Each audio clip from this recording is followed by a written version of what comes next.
2-3 মাস কোথাও ঘুরতে না যাওয়া হলে মনটা যেন কেমন ব্যাকুল হয়ে ওঠে ঘোরার জন্য। তাই হঠাৎ দুজনে মিলে ঠিক করি কোথাও একটা ঘুরতে যাব। ব্যাস, চটজলদি যাওয়ার মধ্যে তো বাঙালিদের সব থেকে পছন্দের জায়গা দীঘা। আমাদের দুজনেরই বেশ কয়েকবার দীঘা কিন্তু বেড়ানো হয়েছে, কিন্তু যতবারই আমরা গেছি ততবারই আমরা স্টে করেছি ওল্ড দীঘাতে। নিউ দীঘাতে আমরা কোনোবারই স্টে করিনি। এবার ভেবেছিলাম যে এবার আমরা নিউ দীঘাতেই স্টে করব। ব্যাস, যেমন ভাবনা আর তেমন কাজ। আর এটাও সাথে ঠিক করেছিলাম যে না, একটু ভালোভাবেই থাকবো, বাট উইথিন বাজেট। সমস্ত জিনিসগুলো বাজেট ফ্রেন্ডলি করা গেলেও থাকার ব্যাপারটা কিন্তু বাজেটের মধ্যে আনাটা বেশ চাপের ব্যাপার, কারণ রিজনেবল প্রাইসে ভালো হোটেল পাওয়াটাই কিন্তু বেশ কঠিন। এদিকে হাতে বেশি টাইমও নেই,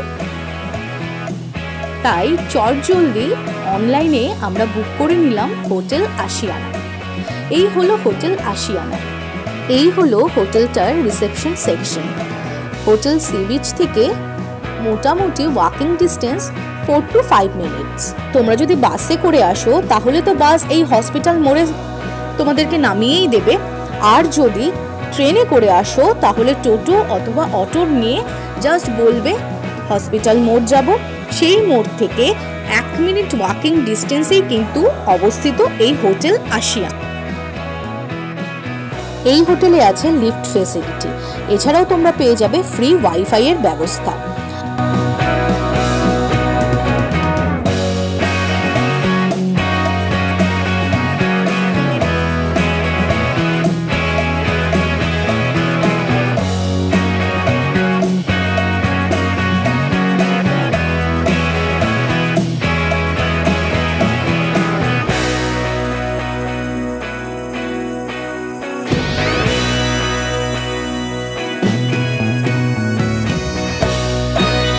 আর কোনো এমার্জেন্সি হলে তোমরা কিন্তু সিঁড়িও ইউজ করতে পারবে।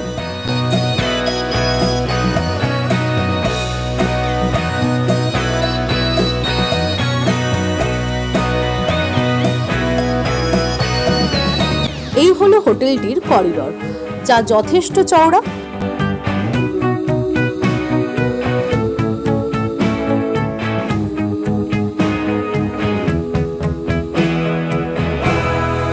আমরা যে রুমটা বুক করেছিলাম সেই রুমটা তখনও অবধি ক্লিনিং চলছিল, তাই আমাদের এই 409 নম্বর রুমে রেস্ট নিতে দিয়েছিল।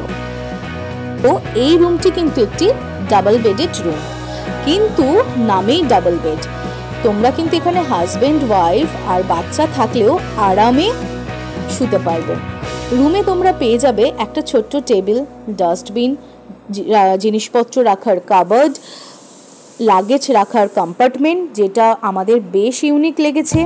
এছাড়াও তোমরা পেয়ে যাবে dressing table with attached compartment, যেগুলো নেহাত ছোট নয়।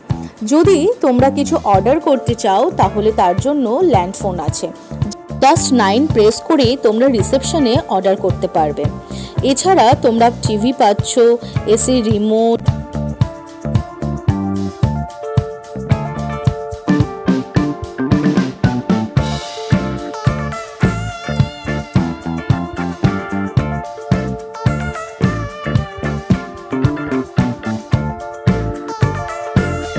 Towel, soap, hair oil.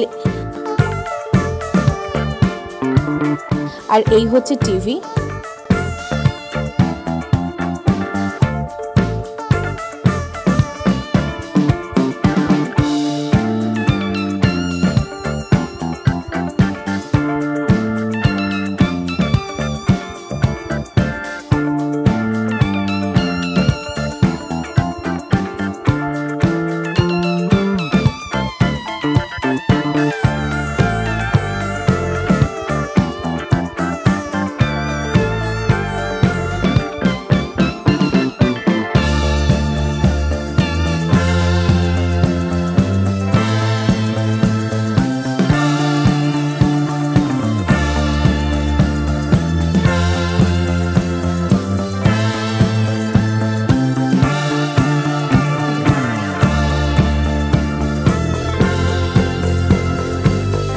আর এই হচ্ছে রুমটির ব্যালকনি, যার ভিউটা নেহাত মন্দ না।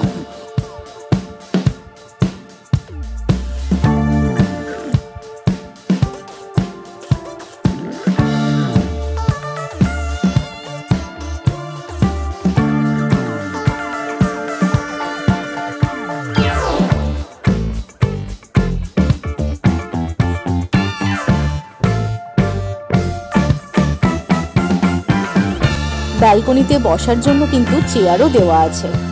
তোমাদেরকে যে রুমটির ট্যুর দিলাম আর আমরা যে রুমটিতে ছিলাম দুটোই কিন্তু এসি রুম, আর এসি রুমের ভাড়া এখানে স্টার্ট হচ্ছে 1200 টাকা থেকে। এবার তোমাদেরকে দেখাবো 402 নম্বর রুম, যেটাতে আমরা ছিলাম। এই রুমের ইনফ্রাস্ট্রাকচারও মোর অর লেস সেম।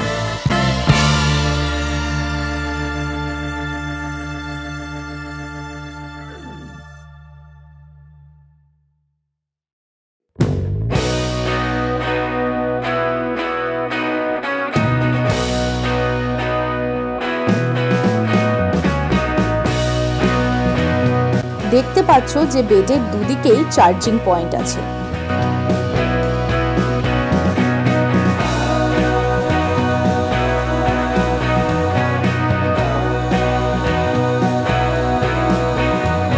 এই হলো রুমটার ব্যালকনি, তবে এটাতে তোমরা কিন্তু সেভাবে কোনো ভিউ পাবে না।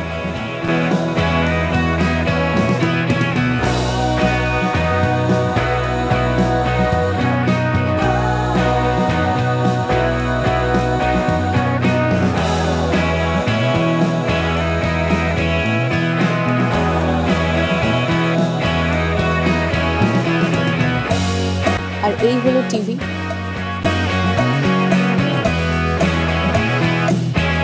এই রুমে বেডের মাথার দিকে একটা বিরাট জানালা আছে, যার ভিউটা অসাধারণ।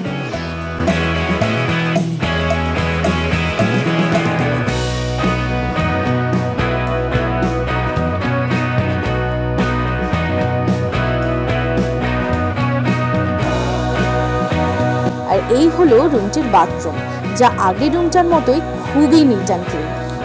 এখানে নন এসি রুমও তোমরা অ্যাভেলেবেল পেয়ে যাবে, যার ইনফ্রাস্ট্রাকচারও এই রুমগুলোরই মতো, শুধু এসিটা সেখানে অ্যাভেলেবেল নেই।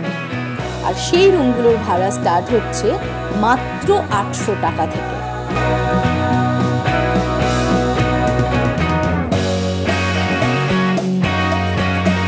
চলে এলাম এখানকার রেস্টুরেন্টে, যেটা হোটেলের গ্রাউন্ড ফ্লোরে আছে। দেখতেই পাচ্ছ এখানকার cleanliness and hygiene.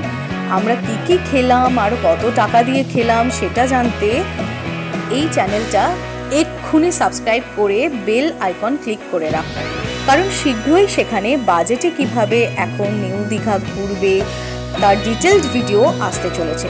So stay tuned. এবার বলে রাখি যে রুমের তারিফ কিন্তু সিজন টু সিজন ভ্যারি করে। পিক সিজনে কিন্তু এই তারিফ একটু হলেও বেড়ে যায়। তাই তোমরা আসার আগে আমি আমার ডেসক্রিপশন বক্সে যে কন্ট্যাক্ট ডিটেলস প্রোভাইড করে দিলাম, সেখানে অবশ্যই কন্ট্যাক্ট করে একটু জেনে নিয়ে তারপরে রুম বুক করো। তবে হোটেলটি কিন্তু একেবারেই নিউ হোটেল, জাস্ট 3-4 মাস আগেই কিন্তু হোটেলটি উদ্বোধন হয়েছে, তাই এখানকার রুমগুলো কিন্তু একেবারেই ঝা চকচকে।